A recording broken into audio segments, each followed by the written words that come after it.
welcome to San Diego Comic-Con 2021, and welcome to the Titan Comics V.E. Schwab's Extraordinary panel. And my name is Andrew Sumner from Titan Entertainment, and I'm here with the spectacular creative team of V.E. Schwab's Extraordinary. That's V.E. Victoria Schwab herself. Hello, Victoria. Hi.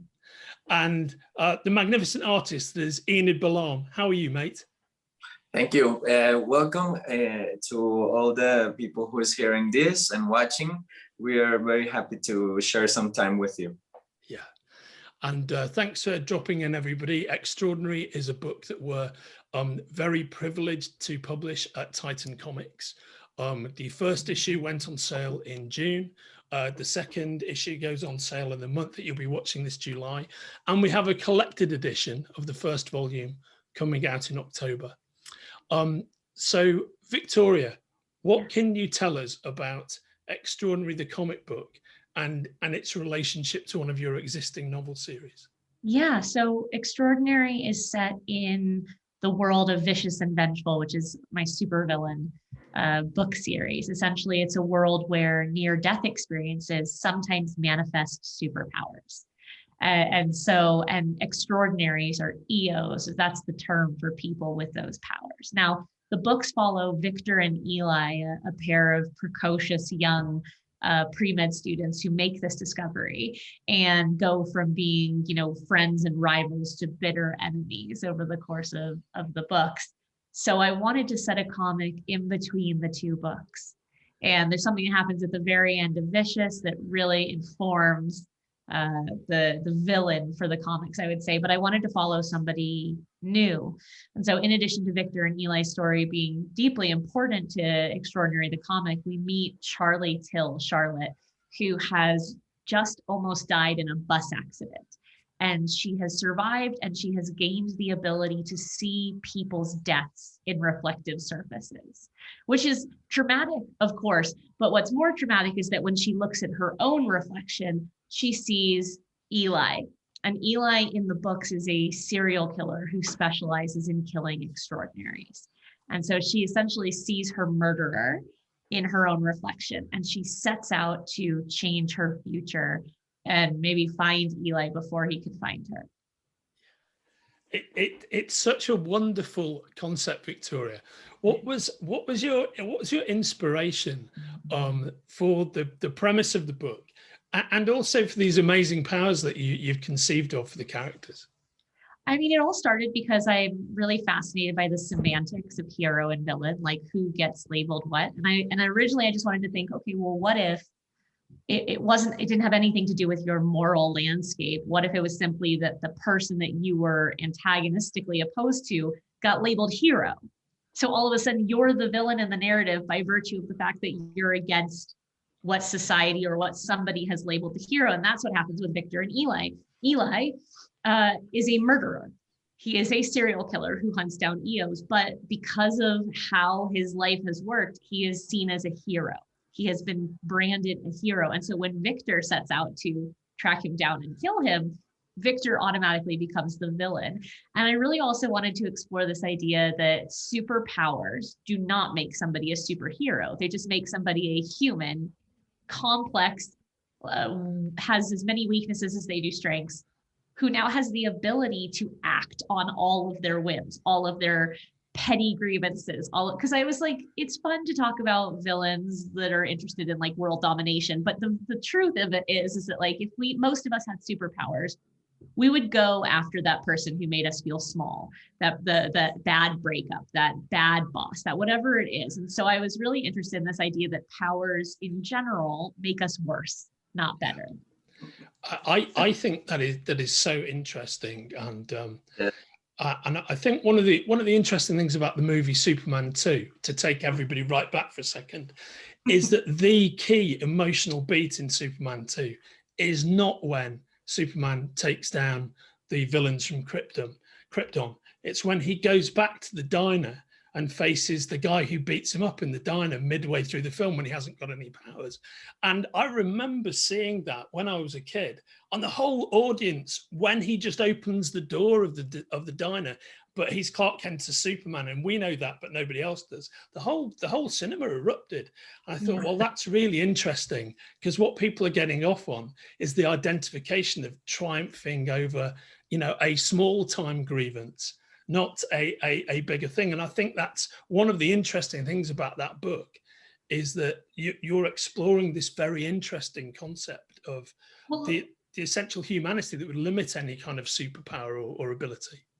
I was gonna say, it's just relatable. Like, I don't think most of us can relate to the desire for world domination, but we can deeply relate to the feeling of being wronged and wishing that we could do something about it. Yeah. No, I think that's so true. I mean, it's a wonderful trope in comic books, you know, right from the very early days, right from the Lee and Kirby era of, you know, you get some magnificent kind of power, you're not a terribly nice person, and you decide as your next step that you're going to take over the world. Who in reality do you know who's ever made that decision? You know, not even people who are given tremendous power. Well, maybe with the exception of Donald Trump, who knows, you know, although he wasn't very good at it. So his incompetence, like, was the undoing of him. Enid, how familiar were you with Victoria's work before you started working on Extraordinary? As we talked last time, I was not, unfortunately, but I have come to discover this amazing series, and just a glimpse to the giant, enormous imagination of Victoria. There are a few concepts which I am familiar with and I'm interested, which, for example, death has become a common theme, a common thing to be involved through this past year, and it is a common concern which has make all of us faced and have to discover new things, even from us, from our families.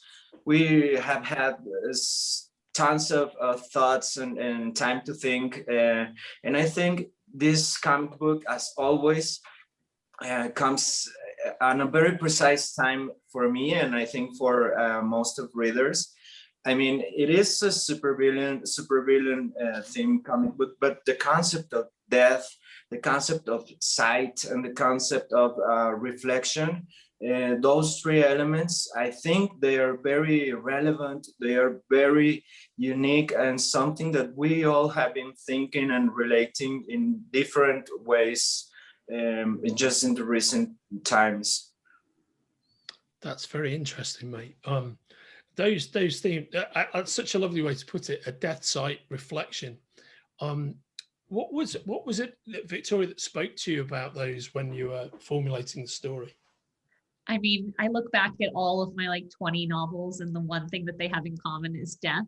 But specifically, I think the idea of the porousness of life and death, this idea that it's not a one-way road, but it's something that we're constantly towing the line of, right? I think it's of course a universal fear that we have because it's so one-directional. But it's also, we have, because of that, a fascination with people who skirt death, whether it's people who, you know, climb mountains or jump off of them, or just that kind of have that need to play along the line of death, or whether it's those of us who have had experiences with death or lost people. We want to believe that there's a porousness. We want to believe that you can come back.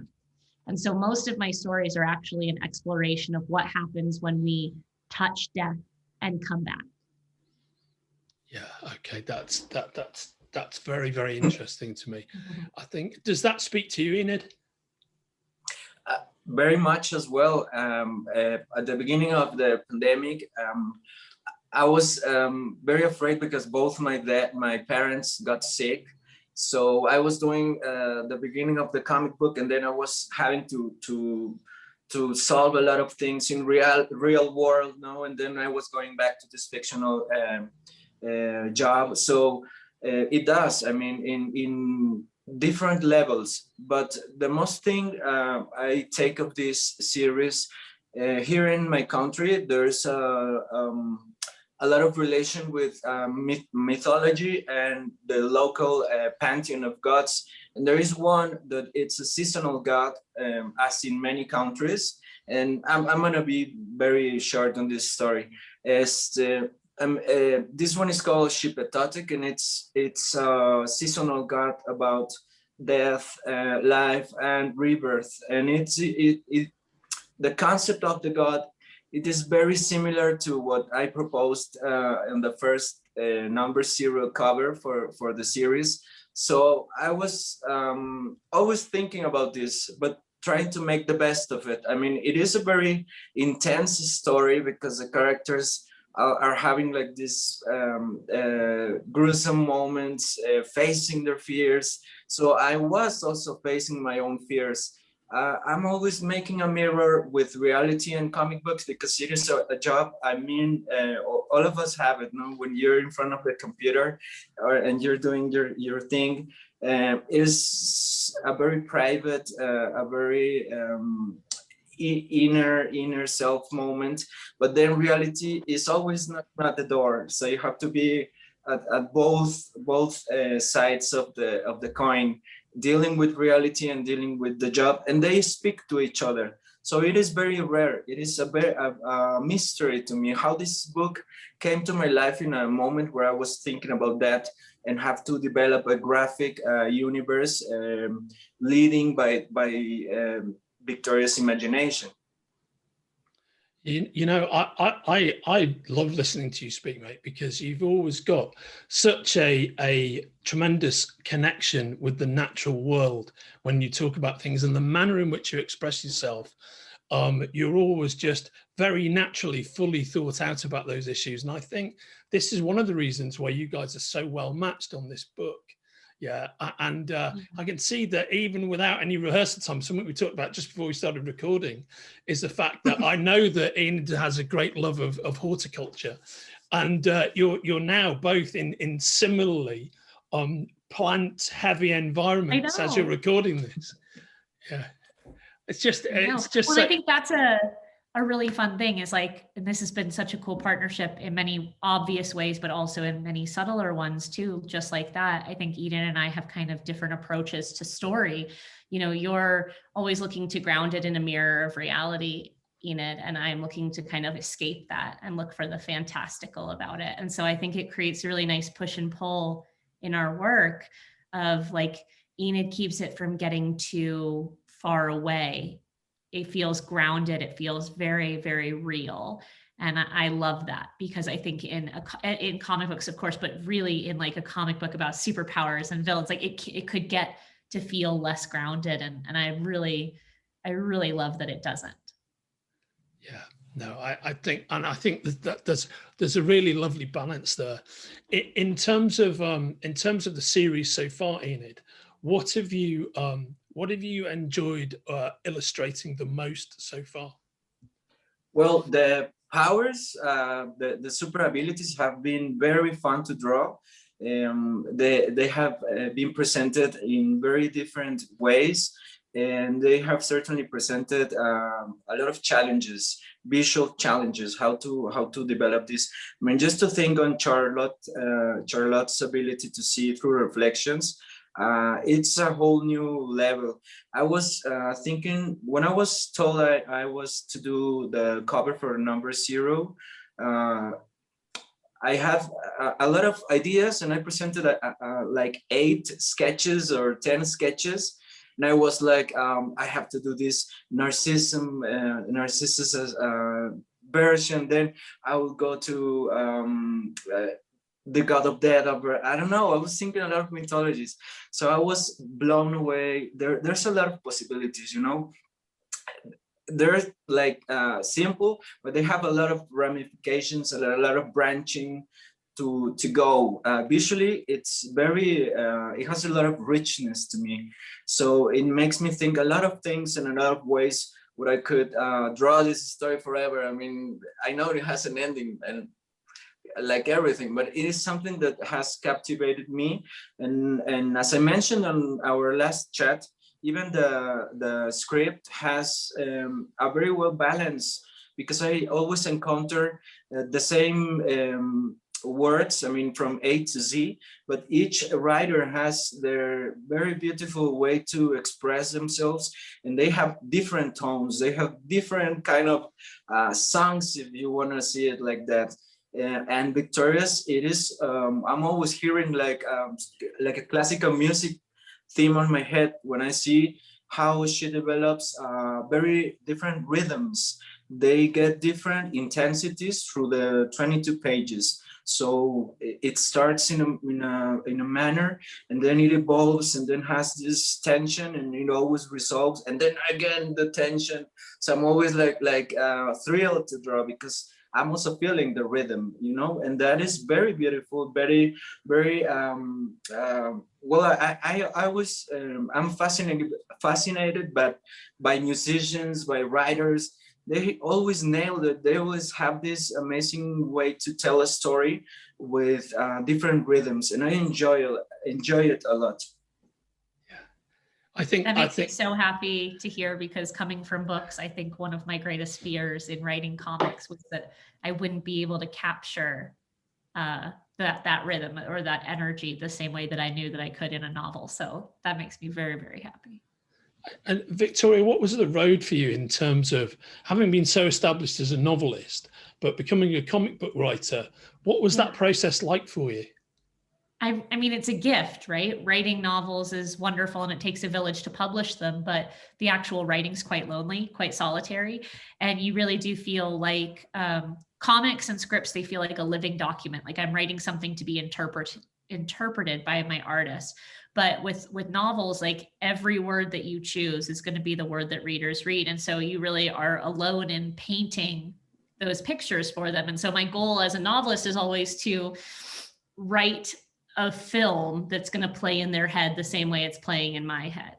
And it's a very persnickety process, getting to have an artist to collaborate with and have somebody truly like drawing those images out and codifying them. And you know, the positive is that you have an articulated vision that people can look at. The negative is that you have one articulated vision that people can look at, right? That's the only downside, is that it can't live in a different manifestation in the reader's head then. But the gift of it, to be able to say, like, look at this, like, look at this world come to color and come to life. I always say every day it's like sitting down and getting to see like professional fan art from my inside of my head, like, because it's just so deeply cool. And I think the thing that I didn't realize was going to happen, and Enid does it so well, is it's not like I bring 50% and Enid brings 50%. I bring like the launch pad. And then every time I get to look at these pages, Enid has gone so far above and beyond what I could have even imagined. And so I think for me, the exciting part is that room for interpretation, is getting to say to Enid, like, here is what needs to be in this scene or in this panel or in this page, but I want you to choose how those panels are structured. I want you to choose which panels are taking up space, which like actions are feeling big, because I feel like the more space I can give Enid to stretch and to do his magic, the better it's going to look. And like every time I get to see an issue and see the line art, I just am blown away, because it's just so much bigger and better than it ever would have been in my head if I had tried to be rigid and articulate exactly how I wanted it seen. Yeah, that makes a lot of sense. The thing that fascinates me as somebody who's edited a bunch of comics is that comics creativity, particularly, I think, is a kind of trust and faith-based exercise. And how far into the process were you with Enid when you thought, right, okay, you know, that we're definitely hitting the right level of faith and trust and belief? Probably issue 0. I mean, because that was the beautiful thing. Issue 0 is a half issue, and like I was probably a little bit more articulate in exactly what I wanted to see and how, but I tried to put in like a couple pages that I knew could be interpreted, that I knew Enid could flex with, and as a kind of test. I mean, I did the same thing on my last comic, just to kind of see, okay, if I give you this much space, like, am I going to need to articulate exactly what I want? And not because of like a qualitative way, but in a, like, how far are you departing from my vision? If I give you space, like, is it still going to feel like the thing that I am trying to tell? And as soon as I gave Enid space and I saw what he came back with, I was like, oh, we're good. And I knew this obviously from like audition. I knew this from looking at Enid's pages on other work. I knew the pieces of Enid's work that excited me most: the dynamism, the movement, the like energy of the bodies. And so I was really, really excited to see how he did that. And like I say, the moment I gave that space just to kind of test and see, like, do we have an aligned vision? I was like, oh, this is a perfect partnership. Like I every single issue, I just get more and more excited to see what Enid does. Yeah, no, I mean, we've had a little conversation, the three of us, about this before, but it's a tremendous source of excitement when your pages come into the office, Enid. To be honest, it's a tremendous source of excitement when your script comes in, Victoria. So the great, the piece of perhaps not easily achievable advice I would have for anybody watching this panel who wants to work within the comic book industry is, step one is work with the best people, and that's all you need to do. It's like when Robert Vaughn in Superman 3 says, I asked you to kill Superman, you couldn't even do that one simple thing. I know saying it is very easy, but the reality is it's such a pleasure seeing this book come together. And I think in terms of kind of not just fan service, but fan enrichment, the fact that it exists within this tapestry of your novel work, I think is a beautiful thing. And getting to and enhance things like that, I think it's great for you, I'm sure, but it's great. I think it's great for your fans. Oh, it's a gift. It's been amazing. So, Enid, how does working on Extraordinary differ from the books you've illustrated in the past? Well, in other books, I have been with other writers who are very interested, and I think they want to control a lot. They want to make something very precise and very like how they are picturing in their head but sometimes it doesn't work very well, because if you think, for example, two actions happening in the same panel, they can be done, but if you choose to do it more and more and more, it becomes some sort of a noise. The page, as well as I was describing the parallel with music, it has a sense, and they also have a history. They have some fashions to do it. Like, for example, in the 70s, the construction of the page had some sort of way to do it, and then it changed in the 90s. Then it has been evolving, and now as a zeitgeist of the comic books, they are curiously going back to classic comics. Instead of doing something radically different, the construction of the page is going back. There is something to think of the past.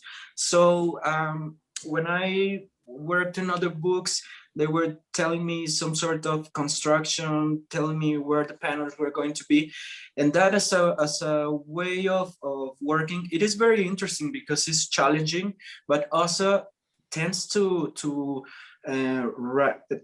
slow me down, because I always have to go back and tend to adjust and modify the panels in order to work on that vision.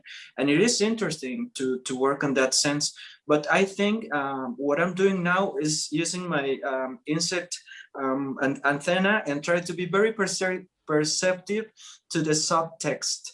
On the script, there are a lot of directions with Victoria, but also there is a subtext, and there is something that I can grasp of her and her way of describing things. And I think there is also a feeling and an intention. You know, texts have that richness where it's not what it's describing, but it also has poetry, and it also has some sort of an imprint of what the person desires. So what I think I'm going for here is different from other books, is to be perceptive, to be very open, and to receive the text and try to read and read and read, and try to get those small elements that perhaps the reader will enjoy and connect to.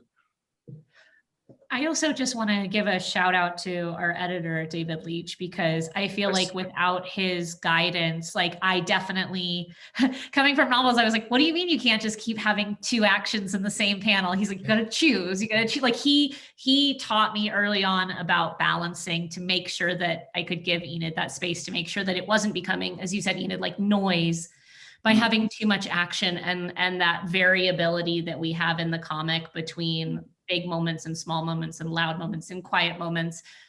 So I think another thing on that bucket list, Andrew, of like things you can't control that you really should have is an amazing editor who can help you understand how to make work from the writer side in the best translation for the artist, and create that space so that things can happen between the author and the artist. Yeah, I think that's very well said. As you know, I've known our senior creative editor, David Leach, for a very long time, about over 30 years. And the thing about David that's interesting is when he and I were young and we were comic book fans, I was a journalist at the time, a TV presenter, and he was a cartoonist. And we became friends by accident at a party. One of the first conversations we ever had was about how comics do and don't work. And so that has been a fundamental part of the David Manley Leach psyche his entire life. It's hard coded in, so it's just born in him. So it's so lovely to hear you reference that. I think, and that's the glorious teamwork nature of comic book creation that you were just talking about, you're just referencing. You know, I mean, there are great writer artists who do it all themselves, and that's very interesting in and of itself. But I'm very interested in the way you all come together and produce this thing that's this common piece of productivity. It's a conversation. I think like books are a conversation only between the author and the reader. Yeah. But what's cool about comics is that it's a conversation that's happening on many dimensions, but before it ever reaches the reader, it's a conversation happening between me and David, between me and Enid, between Enid and David. And like, it's very cool when it works, it works. I think this is why the fauna related backgrounds are so interesting, because of course what it truly is organic, right? That's the thing about comic creation. It's absolutely an organic process. And something that I wanted to mention that you touched upon a lot, Enid, which I can completely agree with, particularly with reference to your work mutually, is the rhythm of it and the poetry of it. Yeah. And I can see, Enid, that's something you really feel. I really feel that on the page when I see your artwork. But I think those two things are a massive factor in your success, Victoria, in terms of your writing. You know, it has such natural rhythm and grace to it. And while you're coming up with these, like, you know, great fantastical concepts, some people are much more antiseptic in their delivery of that than you are. And I think, you know, was that something that was always in you? Was it something that you found you had to amplify as you went along? Well, so my work, I started in poetry, and so I've always had like a fairly close relationship to semantic and to syllabolic rhythm and flow. And I think that when I'm writing a story, I try and think in terms of music. So I try and think like, what genre of music is this? Like, what's the rhythm going to be? Like, I have novels where, you know, I'll use the absence of punctuation to create like flow and musicality, whereas in Vicious and Vengeful in the books, it's very staccato. Shorter sentences continually interrupt longer beats. Like there's a sense of the comic book perforation of the story where I want it to feel like panels. I want it to feel choppy. So you'll notice, even if you like look at a page of Vicious, that the rhythm of that book tends to emulate the comic book atmosphere. I want it to go very quickly. The chapters are very short, like it has that page turn momentum. And so, yeah, I think that thinking in terms of color palette and musicality, even when I'm writing novels, like, I mean, the color palette is something I think of all the time. And obviously in books, that just exists in my head and in the reader's head, but I still think about it. I still think, okay, it kind of goes back to me saying that I'm trying to create a movie that then the reader is going to see in their head. And just like that, I want to be able to dictate the soundtrack and the color palette and the style. And so it's about how do you make choices in the actual structure of writing, in the flow, in the word choices, in the sentences, in the scenes, in the chapters, that can create a movie, not just any movie, but a specific movie in the reader's head. And so I think that's something I'm always playing with in novel form. And one of the reasons that I love the visual medium so much is like, it takes a little bit of the weight off of me of that articulation, and it puts it into the artist's hands. Yeah, that makes a great deal of sense. You talked about musicality, and I feel a great deal of musicality in your work, Enid. Having mentioned that, I'm interested in something which is, in my experience, the artists that I've worked with over the years fallen into two camps. They either listen to music when they work, or they don't. Which one are you, mate? Well, I've been recently hearing to a new podcast named Heart Agree, Yeah. from a very good friend. I love to hear podcasts. I'm a podcast guy. I do hear music, but I try to learn things. I try to know people. I mean, when I was very lost, I was looking to Victoria's stories on Instagram, and she wrote something that changed my life. So this is about doing work, and someone who is out there is gonna get hooked with your story, and perhaps it might even save their life. So I always try to branch with the people I'm working, and enjoy the part that they share with me, which I'm very thankful. I try to take these people, for example, you, Andrew, with your podcast, Victoria with her work and her social media work, which is amazing. She does so many things. I try to take it as an opportunity. You know, comics are very amazing, and they are very captivating, but I try to know the people that come to my life. I always try to think that it's not something circumstantial, but also like a gift. You know, you're going to know these people that are presented, and if you take the chance, okay, and if you don't, they pass through your life. No, but you guys are very amazing people, also producing different kinds of work and jobs and things that I'm also enjoying. So I'm very happy listening to your podcast. I've been working and trying to focus on those stories. Then I changed to Victoria's stories, which are also directing me to other things. I've been listening to magic podcasts and mysteries, and trying to fill my head with that, trying to like bathe from other people's ideas, and then consolidate it or try to impregnate the comic book with those ideas. Mate, what about you guys? What do you do when you work? What do I do? I listen. So I because musicality and rhythm are super important in my writing.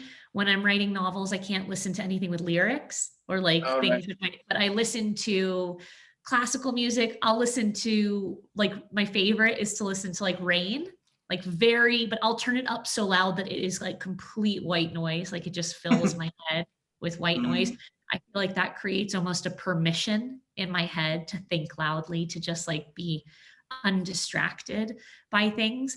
But when I'm working on scripts for films and TV and for comics, I can listen to music, and it's deeply exciting because I love music. I want music to fill every moment of my day. And so to get to listen to and discover new artists is really, really cool. And so I look forward to when I'm writing scripts, because it's the only time I can listen to music with lyrics. Yeah, that is so interesting. As not a novelist, but a journalist, I find exactly the same thing. Generally, I can only listen to instrumental music. But what I like to do is theme the music, so that one of the things I do on the side is I edit crime fiction. So I'll always listen to kind of jazz and bebop while I'm doing that, because it just, it matches the emotional landscape. And it's very kind of you, by the way, mate. I wasn't fishing for you to mention my podcast then, but real quick on that podcast, this sounds like a terrible name drop, but a mate of mine, Dave Gibbons, is the artist on Watchmen. He was talking about this very subject quite at length, and he has all different kinds of music selections that he can make as an artist, with his view being that when you're illustrating, and he writes as well, but when you're illustrating, you can listen to any kind of lyrics. He made exactly that same point. When he writes a script, it just has to be instrumental only. And I think that's such an interesting thing. But I will say that this is one of my musical choices is so indicative of the pandemic. I use an app called Forest, which like allows you, it's essentially a Pomodoro method, but you grow trees. And if you abandon it, the tree dies. So it's like very incentivized. I have always said like the only thing that would incentivize me more is if the app was called like Kitten and like you were growing cats, and if you abandoned your work, the cat would die. That's a bit too morbid, but they have some sound profiles in the app so you can listen to sound. And one of them is like a Paris cafe. Yeah. And wow. Last year I missed, because I, up until the pandemic, never worked at home. I only, like for me, I would go and I would find a cafe, I'd work for a couple of hours, leave, go to a different cafe, work for a couple of hours. And so I missed that environment so much, that's being a stranger in a crowd, like having that white noise of other people's lives around me. And so I would turn on that Paris cafe sound. And I have to say, like, I didn't expect it to work. And I would look up like 2 hours later, I would have been completely immersed in my work that whole time. It's very Pavlovian. That is absolutely wonderful, and it desperately makes me want to try that myself, I have to say. Oh, it's wonderful. I can see it. That I would not perhaps recommend this, but I've got another friend of mine who's actually a firefighter, and his daily work is so completely chaotic quite often that he relaxes by listening to the sound that you hear on an airplane. Yeah. Oh, that like aerated sound noise. Yeah. And he will sit at home and read a book listening to that. And I'm like, how can you even do this? I have a fan in my room, but it's specifically like, it's called a Vornado, and like it makes white noise as well as being a loud fan. So like a lot of people, when they sleep, they like to have a white noise machine. And so this is like a fan plus a white noise machine. And I will say that like, I have never slept better. Like there is something about that loud white noise. And maybe like this is a bit existential, but I also listen to audiobooks when I'm trying to fall asleep. And it's because I heard somebody say recently that your brain can't talk if it has to listen. And so like one of the ways to get your brain to stop spinning or like stop chattering in your head when you're trying to wind down is to force it to listen to something, because it can't chatter when it's listening. Okay. And so I think having that kind of thing, like whether it's an audiobook or white noise, when you're trying to decompress from your life, is actually kind of helpful on a subconscious level, because your brain can't be quite as loud. You know what? I think we've walked through the door of Extraordinary, and we're breaking new ground for a San Diego Comics panel, because there's about 2 or 3 things we've talked about in the last 5 minutes. I've been like, man, I have to try this. I have to do this. Although I have to say I'm a bit disappointed, because when you started telling that anecdote, I thought that what you meant is that you literally had a fan chained in your room, kind of clapping down. Could I just say, your latest novel was amazing, Victoria. Brilliant, fantastic work. And I thought, that's the secretly dark Victoria Schwab. Like misery, during these conversations. Misery exactly right. In reverse, exactly. Yeah, phenomenal. That would be absolutely brilliant. There is a specific piece of comics business I wanted to ask you about, Enid, and it's specifically about the visions that Charlotte has in reflected surfaces. Did you find that a challenge to conceptualize and illustrate? Well, actually, I started my career as a visual artist. So I had the experience to work in installation work and room exhibitions. So I have worked with objects. And I remembered that in the past I had collaborated with other artists, which a female co-worker who was working with mirrors as an object, as an artistic object, a sculptoric. I don't know how to say it, as a sculpture, but using mirrors. But there are a lot of artists in a new ground on contemporary arts who work with mirrors as as very powerful objects and conceptualize them and try to work on narratives to them. So I had an experience with mirrors. And now, as we are talking, I get the sense that pandemic, as the God I was talking about at the first of the conversation, it has proposed to us a rebirth. I mean, we're paying attention to things in the house and the pets and trying to I mean, feeling things that we were never paying attention, perhaps, of the world happening. And then at least for me, for the first time, I'm like looking to things that I wasn't. So the other day I was going up the stairs to my room, and I saw that some of the mirrors in my house, in my apartment, are like touching the sides of them. So if you look to one mirror, you're looking to seven. Yeah. I was like, oh man, this is very crazy, because I'm drawing about this, and then I'm looking at it. No, some things that I haven't paid attention. So it is like a discovery. I have the luck of discover Victoria's series through these comic books in a time that it is very unique, like very strange, very unique. I don't know, you guys, if you have had a different kind of realization, but it has come to me at a very strange and beautiful time, you know. I don't know if this will happen in another time of my life, but this book has come in a way that has changed me, and I have rather than suffer, on the contrary, I have enjoyed the mysteries of this book. It is extraordinary for me. It is. Yeah, that's beautifully said, mate. Beautifully said. On that note, we're racing towards the end of this panel, so I would like to jump into the text of the series and ask you a question that the three of us have talked about before, but not for this audience, which is, if you were an EO, what would your special ability be? What would you want that ability to be? For me, I've always wanted a time-based ability, because I never feel like I have enough of it, but I also recognize that through the history of genre, time-based abilities usually go horribly wrong because people try to go back and change the past. Yeah. So I want a time-based ability, but that only works in the present and the future. So I want to be able to slow down, speed up, or stop, because I don't think you can mess up the timeline in that way, because it's just your relativity to movement around you. But I, as somebody who feels like we'll never have enough time to do the things that I want to do, I think that would be like deeply, I would give a lot for that ability.